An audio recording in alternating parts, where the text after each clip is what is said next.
সুখ শান্তিতে একটি সংসার পূর্ণ করতে মা অন্নপূর্ণার বিশেষ কৃপা আশীর্বাদ অবশ্যই প্রয়োজন।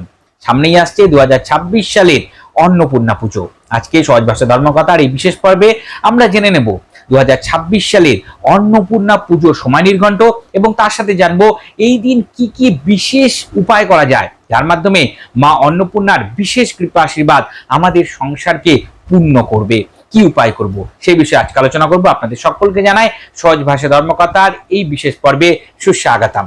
বন্ধুরা, সহজ ভাষা ধর্মকথা মানে জটিল সমস্যার সহজ সমাধান। হাতের কাছে থাকা দ্রব্য দিয়ে চ্যানেলটিকে যদি এখনো সাবস্ক্রাইব করে না থাকেন অনুগ্রহপূর্বক সাবস্ক্রাইব করুন, পাশে থাকা বেল বাটনটা ক্লিক করে দিন যাতে পরবর্তী ভিডিও নোটিফিকেশনগুলো আর মিস না হয়ে যায়। চলুন প্রথমে দেখে নিই ইংরেজি 2026 সালের অন্নপূর্ণা পুজোর সময় নির্ঘণ্ট।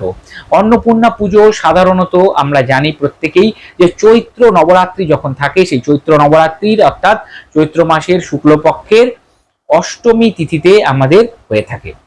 এই বছর এই অষ্টমী তিথি শুরু হয়ে যাচ্ছে 25শে মার্চ 2026 অপরাহ্ন 4:49 থেকে এবং থাকবে পরের দিন 26শে মার্চ 2026 দিবা 2:30 পর্যন্ত অষ্টমী তিথি থাকছে। উদয় তিথি অনুযায়ী 26শে মার্চ 2026 আমরা এই বছর বৃহস্পতিবার দিন অন্নপূর্ণা পুজো করব এবং এই দিনই আজকের বলা বিশেষ উপায়গুলো আপনাদের করতে হবে।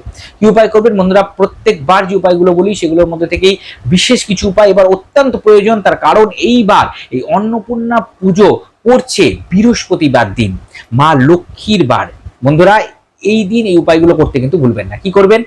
আগের দিন অর্থাৎ 25 তারিখ যখন আপনারা রাত্রেবেলা ঘুমোতে যাবেন তখন বালিশের নিচে একটু হলুদ আর একটা দারচিনির একটু ভেঙে গুঁড়ো করে সেই দারচিনি আর হলুদ একসাথে একটা পুটলি করে কাপড়ের পুটলি হোক বা কাগজের মধ্যে একটু রেখে বালিশের নিচে রেখে ঘুমিয়ে পড়বেন।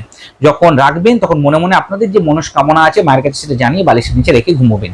পরের দিন সকালবেলা বৃহস্পতিবার এই দিন ওই যে হলুদটা এবং দারচিনিটা মিশিয়ে আপনার বালিশের নিচে রেখে ঘুমিয়েছিলেন রাত্রেবেলা সেটা বার করে জলের সাথে মিশিয়ে দেবেন এবং সেই জল দিয়ে স্নান করবেন। বাড়ির প্রত্যেকেই এটি নিজের নিজের আলাদা আলাদা করে উপায়টি করতে পারবেন। বন্ধুরা, এই বিশেষ উপায়ের মাধ্যমে আপনাদের মনস্কামনা পূরণ অনেক সহজ হয়ে যাবে। এরপরের উপায়টি হচ্ছে আমাদের মা বোনেদের জন্য যারা সকালবেলা এদিন রান্নাঘরে প্রবেশ করবেন তখন পরিষ্কার বসন পরিহিত হয়ে স্নানাদি ক্রিয়া করে তারপরে স্নানের পরে আপনারা কিন্তু অবশ্যই রান্নাঘরে প্রবেশ করবেন। পরিষ্কার জামা কাপড় পরে রান্নাঘরে প্রবেশ করবেন। সাত্বিক আহারাদি দিন রান্না করবেন, কোনো তামসিক আহারাদি রান্না করতে যাবেন না। রান্নার ঘরে যখন গ্যাস ওভেনে জ্বালাবেন তার আগে মা অন্নপূর্ণাকে স্মরণ করবেন, একটু সিঁদুর নেবেন, একটু সর্ষের তেলের সাথে গুলবেন এবং 3টে ফোঁটা গ্যাস ওভেন বা যেটা দিয়ে আপনি রান্না করেন তার উপরে 3টে ফোঁটা দেবেন। মা অন্নপূর্ণাকে স্মরণ করে অনামিকা আঙুল ব্যবহার করবেন ফোঁটাগুলো দেওয়ার জন্য। এরপরে বন্ধুরা, এরপরে যে উপায়টি সেটা হচ্ছে বাড়িতে এই দিন যেন কিছু দ্রব্য খালি না হয়ে যায়। আমাদের বাড়িতে রান্নাঘরে কিছু দ্রব্য আছে যেগুলো খালি হওয়া এই দিন খুব অমঙ্গলজনক। যেমন চাল যেন আগে থেকে পূর্ণ থাকে, এই দিন যেন চাল ভর্তি থাকে খেয়াল রাখবেন। চিনি যেন ভর্তি থাকে, যদি আপনারা আটা ব্যবহার করেন তাহলে আটা যেন থাকে ঘরে মজুত করা। এছাড়া বন্ধুরা, হলুদ যেন শেষ না হয়ে যায়, আগে থেকে হলুদ জোগাড় করে রেখে দেবেন, বেশি করে ভরে রাখবেন। নুন যেন শেষ না হয়ে যায়, আর জল এদিনকে যেন কলসি বা যেটা আপনারা ব্যবহার করছেন খাওয়ার বোতল বেশিরভাগ সময় চেষ্টা করবেন ভর্তি রাখতে, শূন্য না রাখতে, জলের স্থান যেন ফাঁকা না থাকে, সেগুলো যেন ভর্তি থাকে। এরপরে বন্ধুরা, বিশেষ একটা উপায় বলবো, ঠাকুর ঘরে যখন আপনারা পুজো অর্চনা করবেন এই দিন এই বিশেষ ফুলটি আপনারা এই বিশেষ মন্ত্র সহযোগে মাকে অর্পণ করে দিন। কি করতে হবে? একটা লাল ফুল জোগাড় করবেন, লাল জবা টবা নিয়ে নেবেন, লাল ফুল নেবেন, তার মধ্যে একটু লাল চন্দন আপনারা মাখিয়ে নেবেন, লাল চন্দন সহ একটা লাল ফুল এবং তার সাথে একটা এলাচ অবশ্যই নেবেন। লাল ফুল চন্দন মিশ্রিত এবং একটা এলাচ হাতে নেবেন, নিয়ে আমি যে মন্ত্রটা বলছি সেই মন্ত্রটা আপনারা বলবেন। কি মন্ত্র?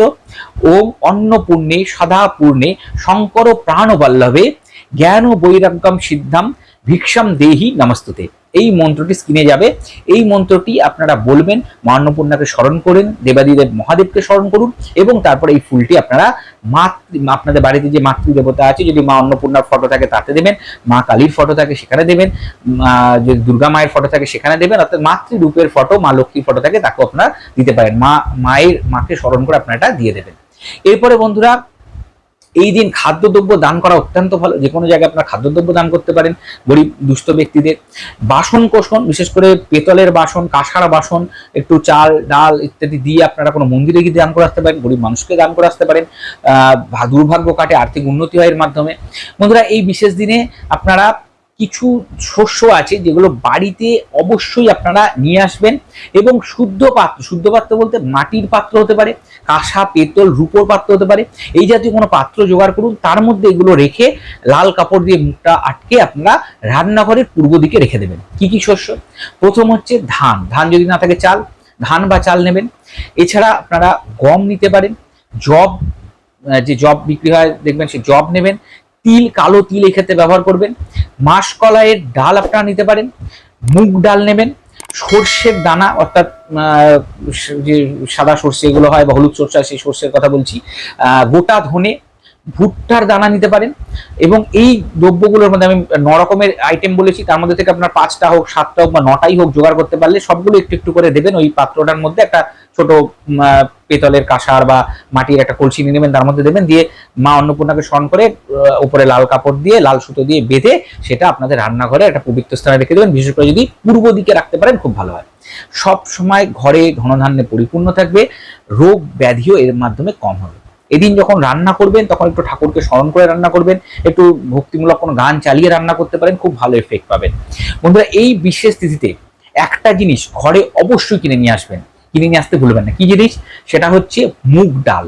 এই দিন অবশ্যই মুগ ডাল আপনারা কিনে নিয়ে আসুন, আপনাদের পরিমাণ মতো কিনে নিয়ে আসুন। এই দিন মুগ ডাল বাড়িতে রান্না করা শুভ। এই দিন বাড়িতে মুগ ডাল নিয়ে কিনে নিয়ে এসে রান্নাঘরে ঢোকানো, রাখা শুভ, মজুত করে রাখা শুভ। কিছুটা মুগ ডাল আপনার কিনে নিয়ে আসার পর একটু জল দিয়ে ভিজিয়ে নেবেন, তারপর সেটাকে বাড়ির যে ঠাকুর আছে আপনার তাদের ভোগে লাগিয়ে দেবেন। মুগ ডাল এদিন রান্না করে বাড়িতে খেতেও পারেন। বন্ধুরা, এই বিশেষ তিথিতে আরো কিছু জিনিস আপনারা কিনে নিয়ে আসতে পারেন, যেমন চাল আপনারা কিনে নিয়ে আসতে পারেন, হলুদ আপনারা কিনে নিয়ে আসতে পারেন, এগুলো অত্যন্ত শুভ এই দিন কেনা। এছাড়া গোটা যে গরম মশলা হয় তার মধ্যে থেকে কিছু আইটেম যেমন এলাচ, লবঙ্গ, দারচিনি, এই জাতীয় জিনিসগুলো এদিন কিনে নিয়ে আসার চেষ্টা করবেন বাড়িতে এবং রান্নাঘরে ঢোকাবেন। এর মাধ্যমে বাড়িতে সবসময় মা অন্নপূর্ণার বিশেষ কৃপা আশীর্বাদ থাকবে। কাউকে এদিন ধার দেনা দিতে যাবেন না, টাকা পয়সা ধার দেনা দিতে যাবেন না, কারোর কাছে ধার নেওয়ারও চেষ্টা করবেন না। এই ছোট ছোট কাজগুলো যদি আমরা করতে পারি এবং সাত্বিকভাবে দিনটা উদযাপন করতে পারি, তাহলে বিশেষভাবে মা অন্নপূর্ণার কৃপা আশীর্বাদ আসবে। এবং তার সাথে দেবাড়িতে মহাদেবকে যদি পুজো করা যায়, শিবলিঙ্গে জল ঢালা যায়, পঞ্চামৃত অভিষেক করা যায়, তাহলে তো কথাই নেই। আশা করি এই ধরনের ভিডিও আপনাদের ভালো লাগে। যদি ভালো লেগে থাকে তাহলে সহজ ভাষা ধর্মকথাকে আজই সাবস্ক্রাইব করুন, পাশে থাকা বেল বাটনটা ক্লিক করুন যাতে ভিডিও নোটিফিকেশনগুলো মিস না হয়ে যায়। আর বন্ধুরা, আমাদের ফেসবুক পেজ সহজ ভাষা ধর্মকথা, ওখানে একটা লাইক দিয়ে রাখুন। হিন্দু ধর্মের বিভিন্ন বিষয়, মন্ত্রতন্ত্র ওখানে নিয়মিত আলোচনা হয়ে থাকে। সবাই ভালো থাকবেন, সুস্থ থাকবেন। সকলকে জানাই আগামী অন্নপূর্ণা পুজোর অগ্রিম শুভেচ্ছা, অভিনন্দন। নমস্কার।